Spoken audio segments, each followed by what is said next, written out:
आप लोगों से बात करके आपकी सबसे बड़ी प्रॉब्लम्स में से एक प्रॉब्लम जो मुझे समझ में आई है वो ये कि जिम जाके वर्कआउट की एक्सरसाइज की प्लानिंग कैसे करते हैं, ये चीज जल्दी से समझ में नहीं आती और इस वजह से ज्यादातर लोग या तो किसी जेनेरिक ऑनलाइन प्लान को फॉलो करते हैं और या फिर जिम में किसी ने जो बता दिया आंख बंद करके उस हिसाब से वर्कआउट करते हैं, जो कि मेरी नजर में ऑप्टिमल वे नहीं है टू गेट गुड रिजल्ट्स। और ये भी मुझे पता है कि ज्यादातर लोग जो हैं वो छोटे शहरों से हैं जहां पे अच्छे ट्रेनर्स अवेलेबल नहीं है या फिर अच्छे ट्रेनर्स की फीस अफोर्ड नहीं की जा सकती। तो इस प्रॉब्लम का मुझे एक ही सोल्यूशन लगता है कि मैं आपको बताऊं कि एक अच्छे वर्कआउट प्लान को डिजाइन करने के पीछे कौन से प्रिंसिपल्स होते हैं, जिन प्रिंसिपल्स को ध्यान में रख के मैं खुद अपने वर्कआउट प्लान जो है वो डिजाइन करता हूं, जिनका ध्यान अगर आप भी रखोगे तो आप भी अपने खुद के वर्कआउट प्लान डिजाइन कर सकते हो फॉर मैक्सिमम बेनिफिट।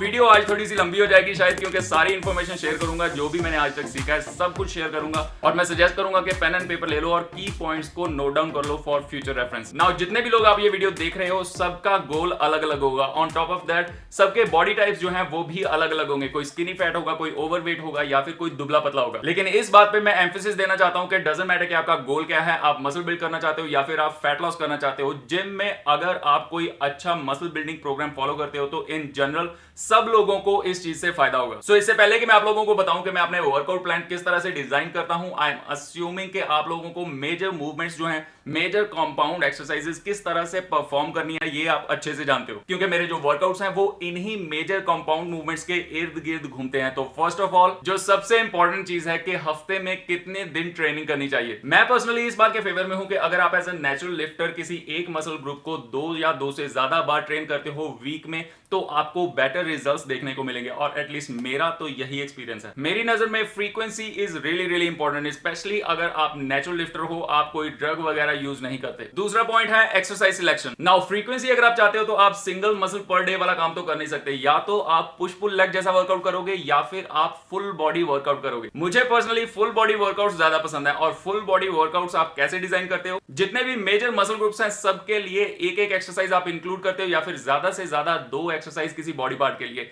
एक वर्कआउट में। सो आपका टिपिकल वर्कआउट जो है कुछ इस तरह से दिखेगा, जिसको आप हफ्ते में 3 दिन परफॉर्म करोगे। आपकी फर्स्ट एक्सरसाइज स्क्वाट, आपकी second exercise Romanian deadlift, third exercise T bar row, fourth exercise pull ups, fifth exercise आपकी bench press, sixth exercise dumbbell shoulder press and then आप बाइसेप ट्राइसेप्स की कोई एक एक एक्सरसाइज सुपरसेट कर सकते हो। नाउ अगर आप इनमें से कोई एक्सरसाइज हफ्ते के तीनों दिन नहीं भी करना चाहते, जैसे कि आपका कोई रीजन हो सकता है, सो फॉर एग्जांपल अगर आपका कोई बॉडी पार्ट वीक है और उसको आप ज्यादा कवर करना चाहते हो तो आप उस एक एक्सरसाइज की जगह कोई और एक्सरसाइज भी ऐड कर सकते हो। सो फॉर एग्जांपल मेरी जो अपर चेस्ट है वो मुझे वीक लगती है, तो मैं क्या करता हूं कि हफ्ते के तीनों दिन बेंच प्रेस नहीं लगाता, मैं हफ्ते के एक दिन बेंच प्रेस यूज करता हूं और 2 दिन मैं इंक्लाइन बेंच प्रेस लगाता हूं। Third point, sets and repetitions. Sets आप लगाते हो 3 पर एक्सरसाइज, लेकिन अगर आपको लगता है कि कोई बॉडी पार्ट आपका वीक है तो हफ्ते में एक दिन आप उसके सेट्स जो हैं बढ़ा के 4 या 5 भी कर सकते हो। जैसे कि मैं पिछले कुछ टाइम से अपनी लेग्स के ऊपर ज्यादा फोकस कर रहा हूं, तो मैं क्या करता हूं कि हफ्ते में 2 दिन 3 सेट्स लगाता हूं स्क्वाट्स के एंड एक दिन 4 या फिर 5 सेट्स लगाता हूं and I have seen really good results. Now reps कितनी लगानी है आपने, ये वाला पॉइंट बहुत ही ज्यादा इंपॉर्टेंट है, इसको ध्यान से सुनना या फिर नोट कर लो इसको, क्योंकि रेप रेंज जो है ये बहुत बड़ा डिसाइडिंग फैक्टर होती है कि आपको अच्छे रिजल्ट्स मिलेंगे या फिर नहीं। रेप रेंज आपको पता है कि 3 तरह की होती है। लो रेप रेंज यानी कि 5 से लेके 6 रेप्स,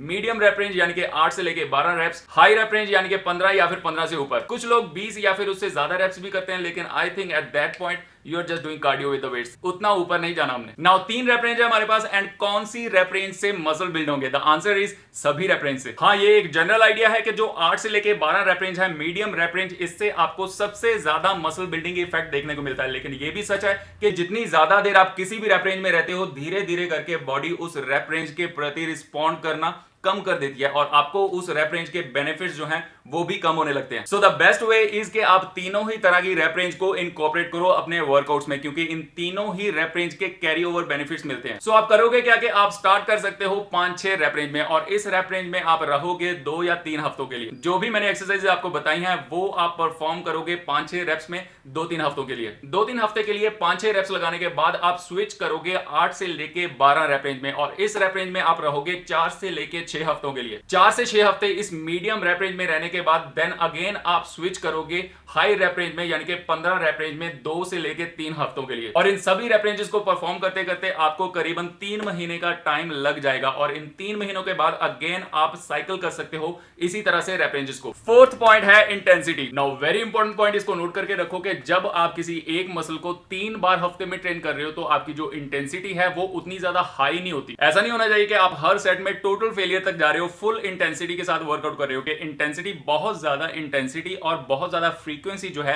ये एक साथ सही नहीं है। इस बात का बहुत ज्यादा ध्यान रखना आपने कि वेट आपने बार पे इतना डालना है कि जितने आपके रिक्वायर्ड रेप्स हैं उससे आप 2 या 3 ज्यादा रेप्स निकाल सको। तो फॉर एग्जांपल अगर आपका टारगेट है 5 रेप्स निकालना किसी भी एक्सरसाइज में, तो आपने बार पे वेट इतना डालना है कि आप 7 रेप्स निकाल सको और निकालने आपने 5 ही हैं। फुल इंटेंसिटी आपके लिए वहां फायदेमंद होती है जहां पे आप ब्रो स्प्लिट टाइप वर्कआउट जो है वो फॉलो कर रहे हो, जहां पे आप एक मसल ग्रुप को हफ्ते में एक ही बार टारगेट कर रहे हो। लेकिन फुल बॉडी टाइप वर्कआउट में आपकी जो इंटेंसिटी है वो थोड़ी सी नीचे आती है क्योंकि आपकी फ्रीक्वेंसी जो है वो कंपैरेटिवली हाई है। आप एक मसल ग्रुप को हफ्ते में 3 बार ट्रेन कर रहे हो in this case. So very important point, दिमाग में रखना इसको। Fifth point, progressive overload. Now progressive overload के लिए सबसे पहले तो आप जिम में जो कुछ भी करते हो, कितनी एक्सरसाइज करते हो, कितने सेट्स लगाते हो, कितने रेप्स लगाते हो, कितने वेट के साथ लगाते हो, सब कुछ आपने नोट करना है। तभी आपको एग्जैक्ट पता चलेगा कि पिछली बार मान लो आपने बेंच प्रेस के ऊपर 50 किलो से 10 रेप्स निकाले थे, तो इस बार आपने रेप्स बढ़ाने हैं या फिर वेट बढ़ाना है। मैं प्रोग्रेसिव ओवरलोड कैसे करता हूं, मैं एक एग्जांपल देता हूं आपको। मान लो कि मैं 8 से 12 रेप रेंज वाला जो मेरा फेस है वो आज शुरू हो रहा है और अगर मैं बेंच प्रेस से शुरू करने जा रहा हूं तो मेरी कोशिश रहती है कि मैं वेट बार पे इतना डालूं कि मैं 9 से 10 रेप्स निकाल सकूं। अब नेक्स्ट वर्कआउट में जब मैं बेंच प्रेस लगाता हूं तो मेरी कोशिश रहती है कि मैं वेट जो है बार पे सेम रखूं एंड 9 से 10 रेप्स मैंने पिछली बार लगाए थे, इस बार मेरी कोशिश रहती है कि हर सेट में 1 या 2 रेप्स ज्यादा निकाल सकूं। और ऐसा करते करते जब मैं सेम वेट से 12 रेप्स हिट कर लेता हूं और क्योंकि मैं 8 से लेके 12 रेप्स के फेज में हूं तो तब मैं वेट इंक्रीज करता हूं अगेन 9 से 10 रेप्स निकालने के लिए और ये सेम साइकिल दोबारा से शुरू हो जाता है बड़े हुए वेट के साथ। अभी जैसा कि मैंने आपको बताया कि आपने सब कुछ नोट करना है और अगर आप नोट करते जाते हो तो आपको पता चलेगा कि इस मेथड से आपका जो टोटल वर्कआउट वॉल्यूम है वो ओवर टाइम इंक्रीज होता जाता है और ना सिर्फ आपका वॉल्यूम इंक्रीज होगा बल्कि आपकी जो स्ट्रेंथ है वो भी ओवर टाइम इंक्रीज होती जाती है। और जिम में आप प्रोग्रेस कर रहे हो या फिर नहीं, इसका सबसे बढ़िया इंडिकेटर है आपकी स्ट्रेंथ। अगर आपकी स्ट्रेंथ जो है वो इंक्रीज हो रही है तो ये बहुत ही बढ़िया इंडिकेटर है कि आप प्रोग्रेस कर रहे हो। और अगर आपकी स्ट्रेंथ जो है वो इंक्रीज नहीं हो रही तो इसका मतलब है कि या तो आप ओवर ट्रेनिंग कर रहे हो या फिर आपकी डाइट या फिर रेस्ट में कमी है। 6th पॉइंट है rest in between sets. Now exercise आपको पता चल गई, आपको सेट्स पता चल गए, आपको रेप्स भी पता चल गई। अब नेक्स्ट क्वेश्चन कई लोग पूछते हैं कि हमें रेस्ट कितनी लेनी चाहिए सेट्स के बीच में। रेस्ट आपकी 40-50 सेकंड से लेके 2.5-3 मिनट्स तक भी हो सकती है डिपेंडिंग अपॉन कि आप किस फेज में हो, आप किस रेप रेंज में काम कर रहे हो। ऑल्सो ये पर्सन टू पर्सन वेरी भी करती है। कुछ लोग जो है वो जल्दी रिकवर हो जाते हैं, कुछ लोगों को थोड़ा सा ज्यादा टाइम लगता है। लेकिन जनरली आप इस बात का ध्यान रख सकते हो कि अगर आप बहुत लंबे टाइम से बहुत ज्यादा रेस्ट लेते हो, 2-2.5 मिनट की रेस्ट लेते हो हर सेट के बीच में, तो उसको आप थोड़ा सा शॉर्ट कर सकते हो, इससे आपको बेनिफिट होगा। सेम चीज कि अगर आप शॉर्ट रेस्ट पीरियड है आपके इन बिटवीन सेट्स तो इसको आप थोड़ा सा जब आप लंबा करोगे तो आपको बेनिफिट देखने को मिलेगा एंड रेस्ट पीरियड को भी आप कुछ कुछ देर के बाद चेंज कर सकते हो। नाउ इस तरह से अगर आप अपना वर्कआउट प्लान जो है वो डिजाइन करते हो तो कुछ और बातों का आपने ध्यान रखना है जो कि आपके जिम में आपकी सेफ्टी के लिए और आपके मैक्सिमम रिजल्ट्स के लिए बहुत जरूरी है। पहली बात कि अगर आप बिल्कुल ही बिगिनर हो तो अपना जो ध्यान है फिलहाल के लिए आप एक्सरसाइजेस को सीखने में लगाओ कुछ दिन, क्योंकि अगर आप कंपाउंड एक्सरसाइजेस हैवी वेट के साथ एकदम से लगाना शुरू कर दोगे तो इससे आपको इंजरी के चांसेस बहुत ही बढ़ जाते हैं। स्क्वाट्स, डेडलिफ्ट जैसी कॉम्प्लेक्स एक्सरसाइजेस को सीखने में आपको कम से कम 7-8 सेशन लग जाते हैं। तो पहले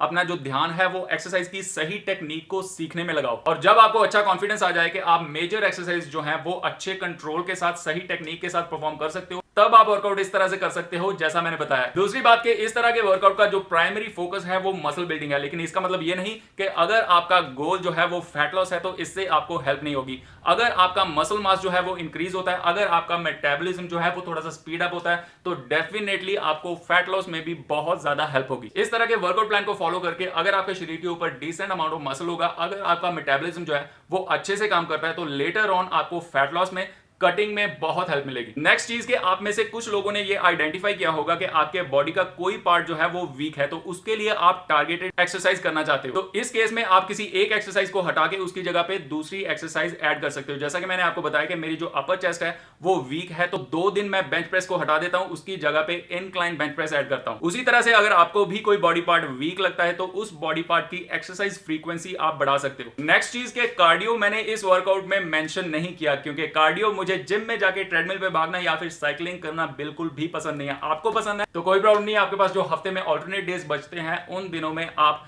15 से 20 मिनट के लिए कार्डियो कर सकते हो। एक और चीज जिसका मेन वर्कआउट में मेंशन नहीं है वो है एब्स की एक्सरसाइज। एब्स ट्रेनिंग भी आप ऑल्टरनेट डेज में कर सकते हो जिस दिन आपके मेन वर्कआउट से छुट्टी होती है। और मुझे कौन सी एब एक्सरसाइजेस पसंद है इसके ऊपर भी मैं एक वीडियो बनाऊंगा। सो यार दैट्स अबाउट इट। मैं चाहता हूं कि अगर आपने की पॉइंट्स जो हैं वो नोट डाउन नहीं किए हैं तो वीडियो को दोबारा देख के उन पॉइंट्स को आप नोट डाउन कर लो, फ्यूचर में आपको उससे फायदा होगा। और अगर फिर भी कोई चीज क्लियर नहीं है, कोई चीज में डाउट है, तो इंस्टाग्राम पे मुझे डीएम भी कर सकते हो। बढ़िया वर्कआउट करो, बढ़िया खाओ पियो, और कोई वजह बचेगी नहीं कि इंस्टाग्राम पे नंगे होके प्रोफाइल पिक्चर लगाने वाली बात ना बने। वीडियो पसंद आई तो एक लाइक एंड शेयर करके सपोर्ट दिखाओ, और मैं मिलता हूं आपको अगली वीडियो में।